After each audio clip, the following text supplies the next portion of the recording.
আসসালামু আলাইকুম। আমি আজকে দেখাবো কিভাবে দেশি মোরগ আস্ত রসুন দিয়ে রান্না করতে হয়। তার জন্য প্রথমে ভালো করে মাংসগুলোকে কেটে ধুয়ে নিয়েছি। এখন এটাকে রান্না করব। তার জন্য যে উপকরণ দেব সেটা তোমাদের দেখাবো। গরম তেলের ভেতর আমি গরম মশলা দিয়ে দেবো।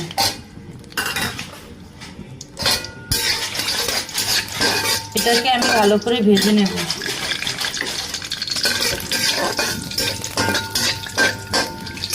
এর ভেতর আমি পরিমাণ মতো আদা বাটা, রসুন বাটা, জিরে বাটা দিয়ে দেব। দিয়েছি। এখন এটাকে ভালো করে ভেজে নিতে হবে, তাহলে খুব সুন্দর একটা ফ্লেভার বের হবে।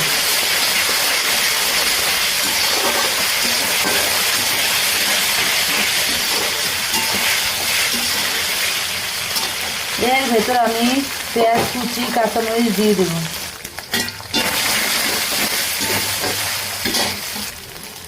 মশলা কষানোর জন্য পরিমাণ মতো পানি দিয়ে দেব।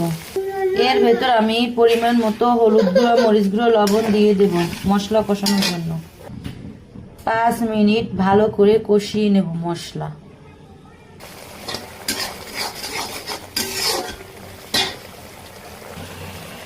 মশলা কষানো শেষ। এখন এর ভেতর আমি মাংসগুলো দিয়ে দেব কষানোর জন্য।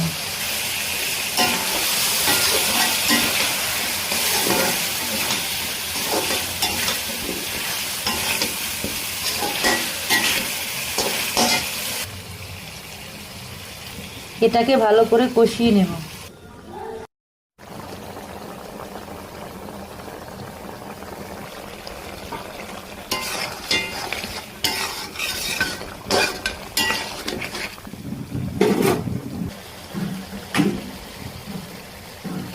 পরিমাণ মতো পানি দিয়ে দেব। এটাকে ভালো করে ফুটিয়ে নেব।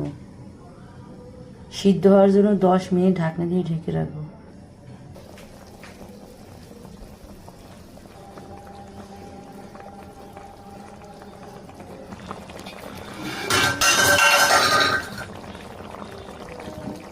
আপনারাও বাসায় এভাবে দেশি মোরগ রান্না করে খাবেন, এটা খেতে খুবই মজা হয়ে থাকে।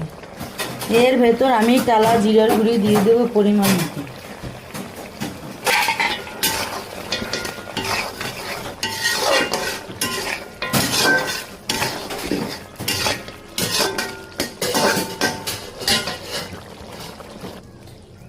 দেশি মোরগ রান্না করা শেষ। এখন এটাকে বাটিতে নামিয়ে নেব। আমার রান্না ভালো লাগলে লাইক, কমেন্ট, শেয়ার করে দিবেন এবং চ্যানেলটাকে সাবস্ক্রাইব করুন। আসসালামু আলাইকুম।